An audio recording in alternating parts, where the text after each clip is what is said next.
Welcome, everyone. This is Avoiding the Addiction Affliction, a series brought to you by Westwards Consulting. I'm your host, Mike McGowan.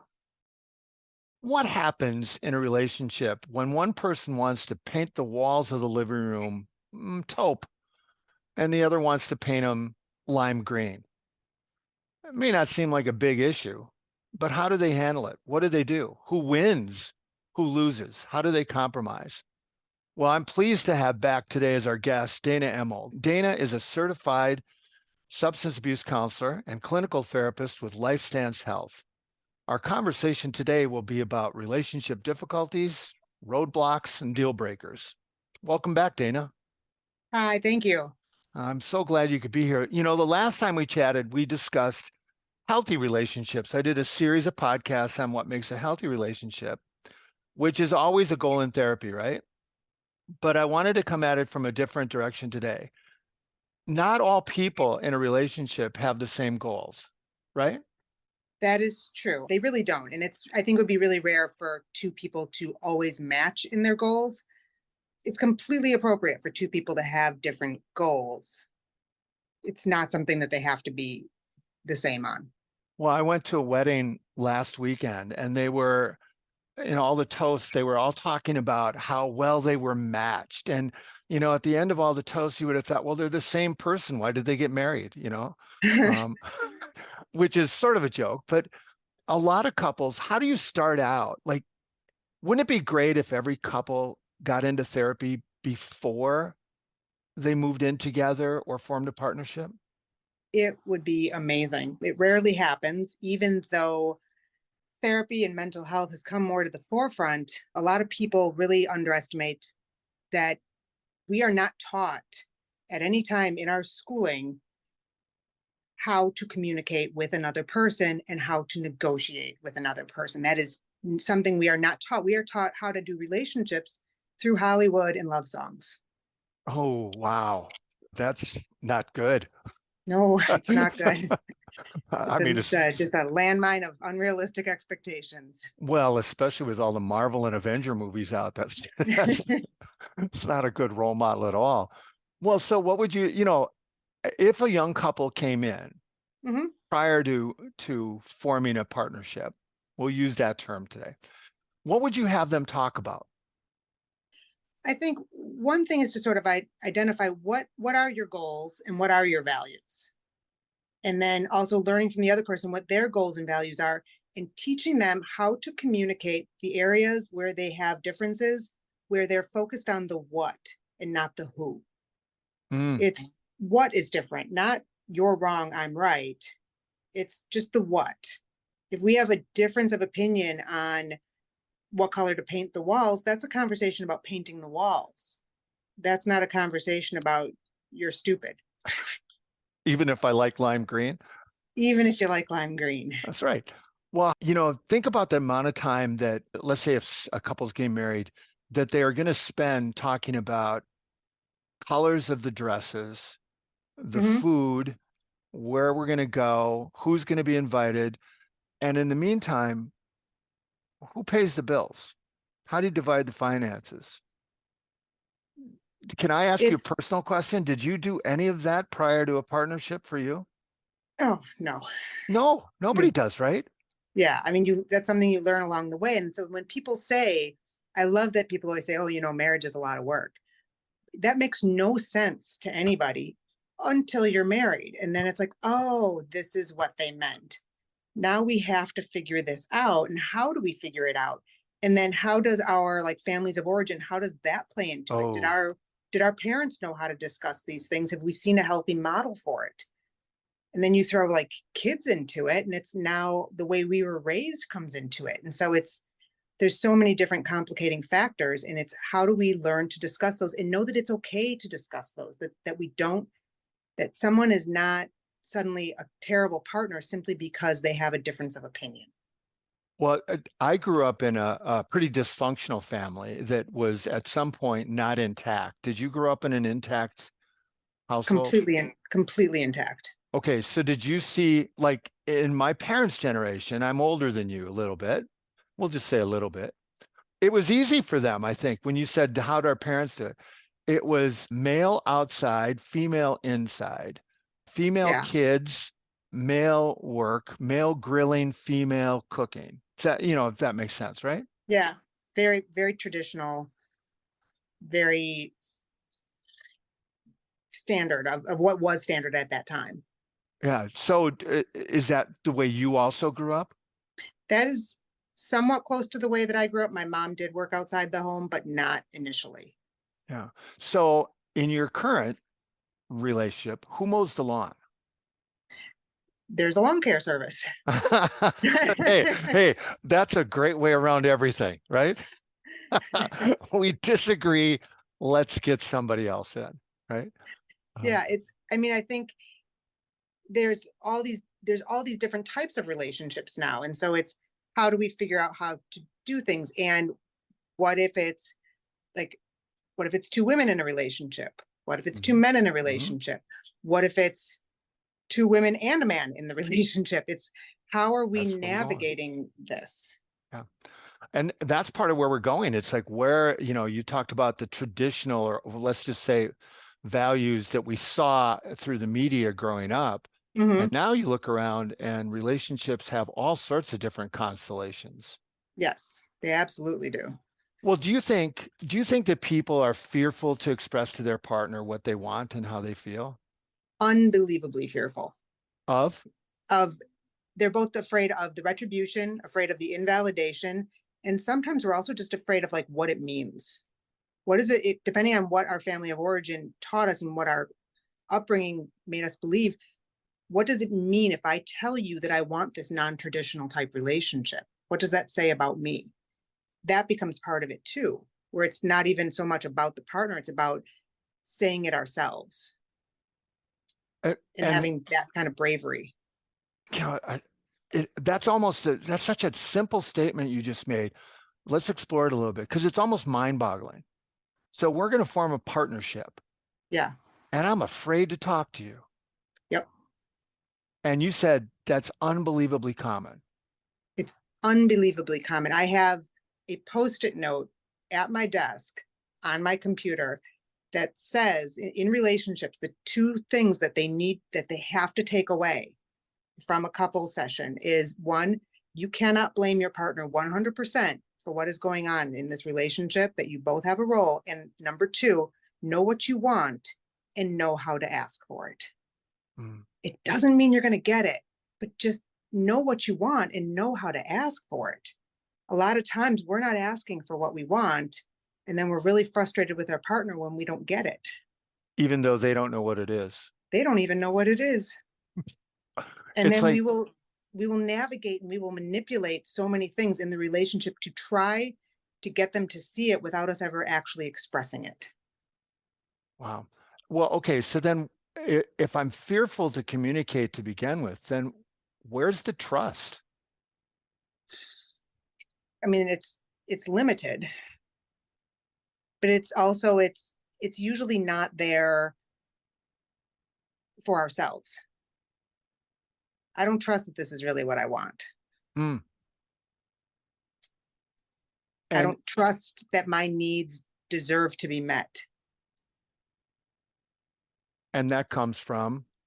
That's our own self-worth, our own lack of confidence in that relationship or in any relationship. So an individual needs to spend time thinking, what do I want in life? Right. Yeah. And then what do I want in this relationship? And the catch is that's going to change over time. Well, that's where I was going too. Like, it's not unusual, especially nowadays, and this we'll get into the substance abuse stuff for a minute, for people who are younger. Not everybody gets into recovery at the age of 19. And then if one of the people develop a substance abuse problem Hmm. and has to quit, what do they say to their partner? There's so much stress that goes on in that sort of a situation that goes sort of unspoken or negotiated. So I think for most people who are entering sobriety, what they want is their partner to be supportive. And in many cases, they would want their partner to be sober, but they don't feel like they can ask for it. Mhm. They say, like, well, I don't, it's not, this is my issue. It shouldn't change them. This is my issue. I shouldn't put it on them. Well, the reality is they've already been along for the ride if they're your partner, because addiction's a team sport. They just didn't get the playbook. So all you're doing is letting them know where your head is at. If you say, I'd like you to also maybe support me in this and be sober with me, that doesn't mean that they have to say yes. Maybe that's the starting point of negotiation. But if you come at it and say, you don't have to make any changes at all, well, then they're not likely going to make those changes. And then you get mad at them because they didn't. How does that work? That's not communication. And blame them for not being supportive. Yeah. When they may have very well been willing to have been supportive, but they just didn't know what was going on. They didn't know what you were thinking. You know, you're the one that mentioned movies before, so this next part is your fault, right? Did you ever see When a Man Loves a Woman? Oh, yeah. Yeah, okay, all right. Well, there's that great scene in there where Meg Ryan is really nervous and just so agitated around Andy Garcia, right? Hmm. And she goes, "Stop it," because he's trying to do stuff for her. And I love his line. He says, "I'm your husband. What am I supposed to do?" Yeah. It's the people who are your support, who are thought of as your traditional support. So your immediate relationship, your primary relationships. More often than not, they want to help. They just don't know how. So by you telling them what you need, in many ways, you're helping them. You're not helping them by saying you can just do whatever you want. That's confusing because they know that that's a minefield. Well, and you said that those needs change too, right? So, Yeah. I mean, I might ask you for one thing. Might I ask you for one thing in December, and then by March, man, it's not cutting it anymore. Yeah, that could change, especially in early recovery, because Yes. this is new. This is a whole new world for the person in recovery. So it's going to be constantly changing. Yeah. What do you say to those couples who, so let's say I'm the person, right? Yeah. And so now I'm in recovery and you've taken over all the financial stuff. And now I Okay. want I want the I want the checkbook back. How do they begin to negotiate really important issues like financial stuff and children's stuff when the trust has been eroded because of the behavior? Well, I think it it can't be like an all or nothing. I all the finances were taken away. Now I want them all back. It's what's the first step? Mm, What can we do today? What feels comfortable for both of you? It's not a land of demands. So it's a I want this, you don't trust me. It's let's talk about the finances. What's the safest thing we can do with the finances? What's working well with the finances rather than I don't trust you? Because if we get focused on the you, the people are going to start get defensive, they get critical, and it becomes a fight. And we're trying to avoid the conflict. So we're just talking about a what. What's going on with the finances? Well, I don't have any access to any sort of freedoms with the money because you took all the credit cards, all the mhm. checkbooks, you took everything. Okay, well, what do you need? And how can we work together on that? Is it takes a lot of work not to trust someone. I know we've talked about that before. So Mhm. it takes a lot of effort for your partner not to trust you. It takes more work to not trust somebody because you end up doing all this double checking of everything they're doing. So it's how can we start to let go of the reins a little bit? Where this kind of goes sideways is a lot of times in early recovery, it's people want to make these huge changes really fast. I feel great now. Give me the checkbook back. Nope. It took years and years for you to erode that trust. It's going to take more than a couple weeks for you to get it all back. So maybe stuff like that, we just kind of table that conversation for a bit. Can you sense in a therapy session when one person is capitulating rather than working through it and just to get through the session? Yes. And how do you address that? So a couple session is so much different than an individual session. And I usually will spell this out in the beginning of it, assuming that people have done both, or even if they haven't, oftentimes they're sitting on my couch. And I'll say, okay, so have either of you done individual work? And one of them might say yes, or they might both say yes, or they might say no. And I'll say, okay, well, how this is different is in individual work, I'm focused on you or you. In a couple session, I'm actually focused on that little space in between the two of you. And I am making sure that that stays intact and that there is a free flow of information between that space in between the two of you. That's what I am there to focus on. I am not a judge. Neither one of you is right. Neither one of you is wrong. And so if one of them starts to pull back or it doesn't seem to be flowing properly, I'll say, like, is there something going on? What are you reacting to? How is what that person just said, how does that feel for you? And so what you're really doing then is you're modeling for the other person how to have a healthy communication about tough issues. Yeah. You're noticing out loud what you're observing in a pretty non-threatening way. Yeah. Because you can see it when somebody says something, you see what the other person, you see how they react. Mhm. But it's possible that the partner isn't paying attention to it or isn't seeing it clearly. But I mean, I know that I've had sessions where like one partner will say something, the other partner is shaking their head no. And then I'll say, you disagree with that statement? And they're like, what are you talking about? Yes. And I'm like, you're shaking your head no. Do you not even realize you're doing that? Okay, I'm laughing because you just described the relationship with my mom. And I loved her to death. She was recovering for what, 26 years when she passed away.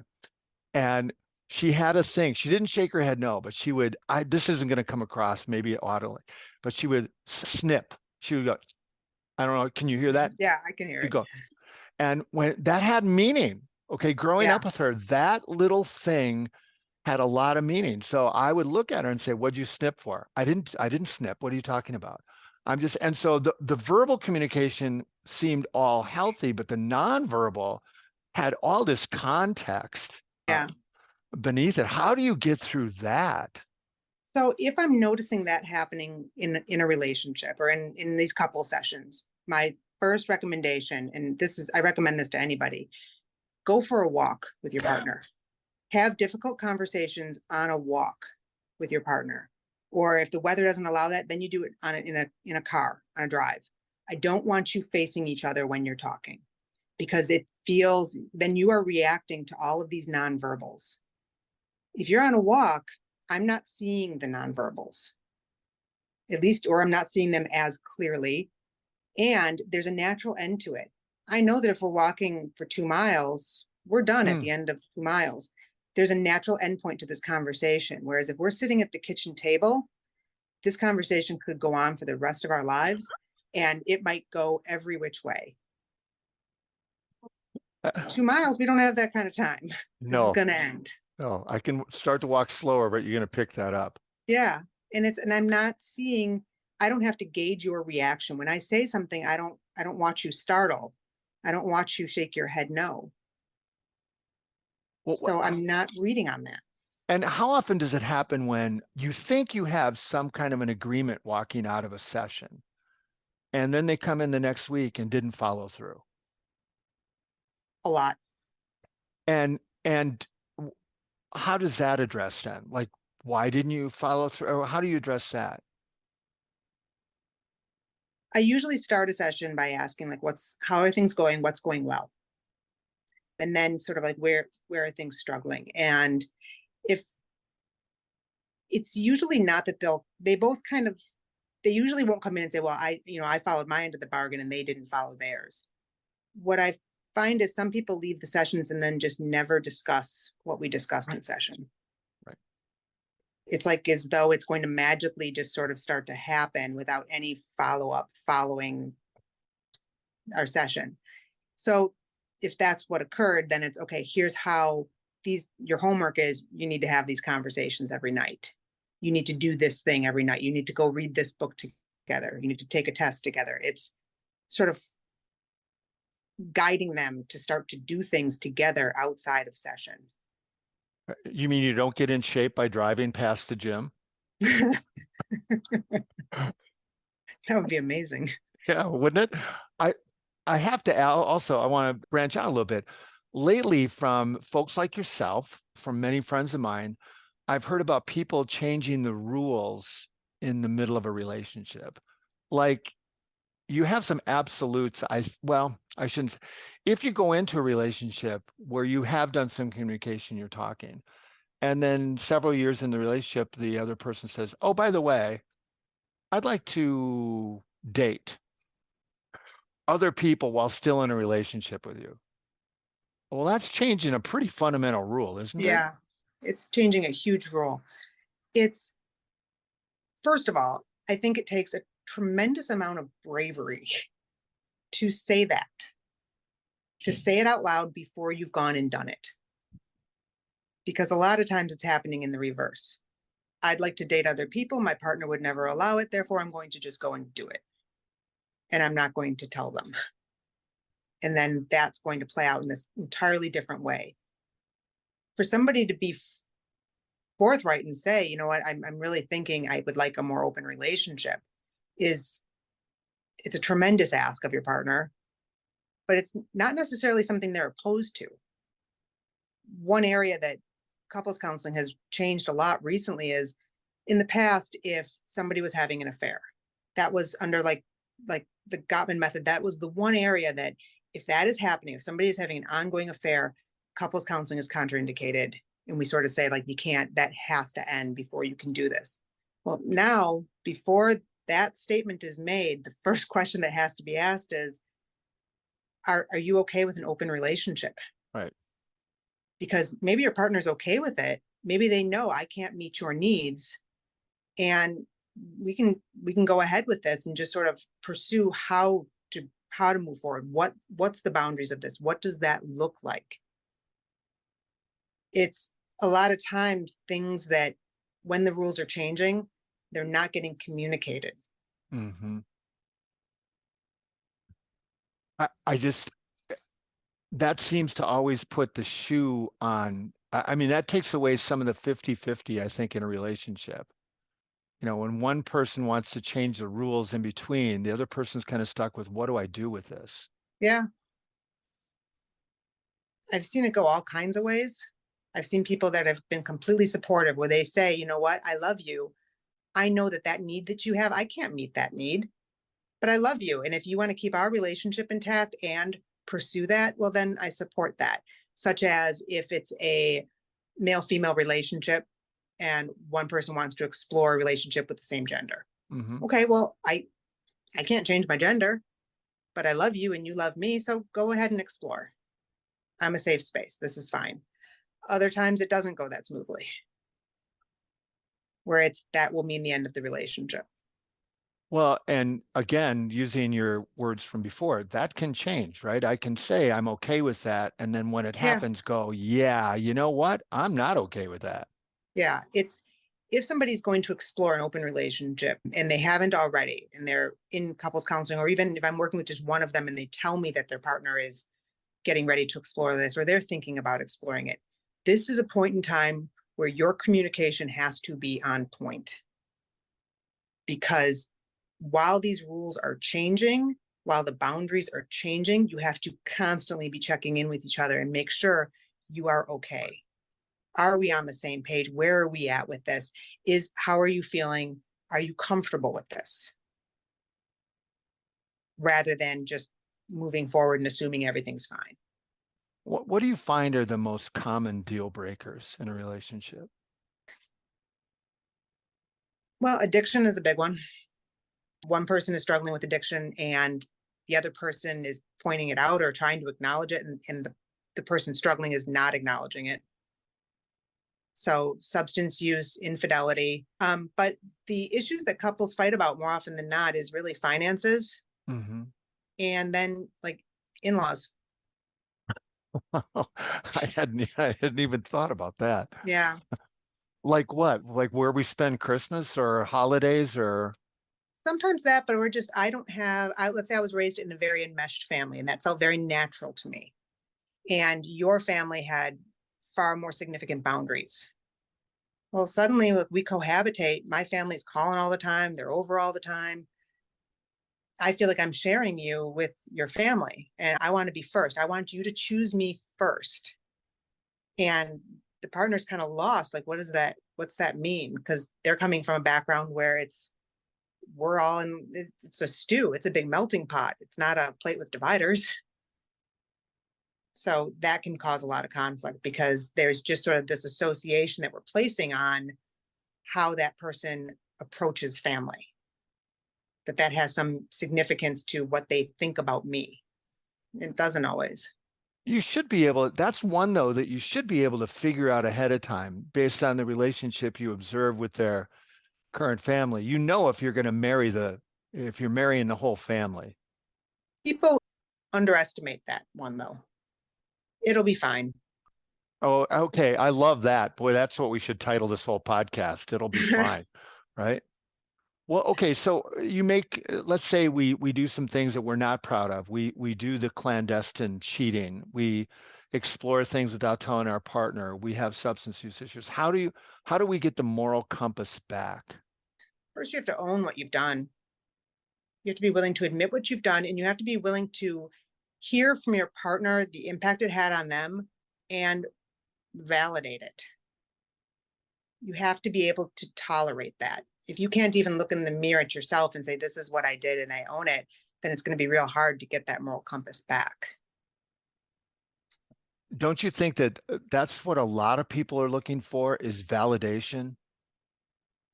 It's this very simple thing. It's so simple, but it's not easy. It's so difficult for people to validate someone else's feelings without thinking that means that they either agree with those feelings or that they condone those feelings. I Or hear you. I see that you're in a lot of pain. I can hear that you're in a lot of pain is different than it's totally justified that you did what you did. hmm Those are different things. You know, this is, you know, the more we talk about this, it's so fascinating to me because it one question leads to another and to another and to another. And yet, like you said, without the any experience in doing this at all, people form these bonds all the time. Mm-hmm. Prior to our having this discussion, I looked it up. Just in a traditional marriage, let's just say that, or marriage, because you can have marriage across different, again, configurations.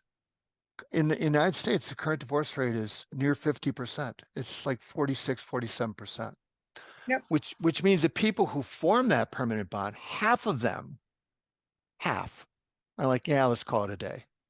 Mm-hmm. And why are they calling it a day? Because we're not allowing room for growth. We're not allowing room for change. So Esther Perel does a lot of studies on infidelity and the impact it has on a marriage. And she has this amazing quote where she says that in an average lifetime, you fall in love 5 times, but you decide how many times are with the same person. Hmm. So when there's been an infidelity, when there's been some sort of a break or a change in values, change in goals, that relationship that you had is fundamentally over. The relationship that you were on is fundamentally over. Now that's the point in time where you decide, okay, do I build a new relationship with the same person? That's what you're doing moving forward. Same But like, person, different yeah, relationship. different relationship, same person. So my parents have been married over 50 years. They are a very different couple than they were in their 20s now that they're in their 70s, but they continually fall in love with the same person. Different relationship, same person.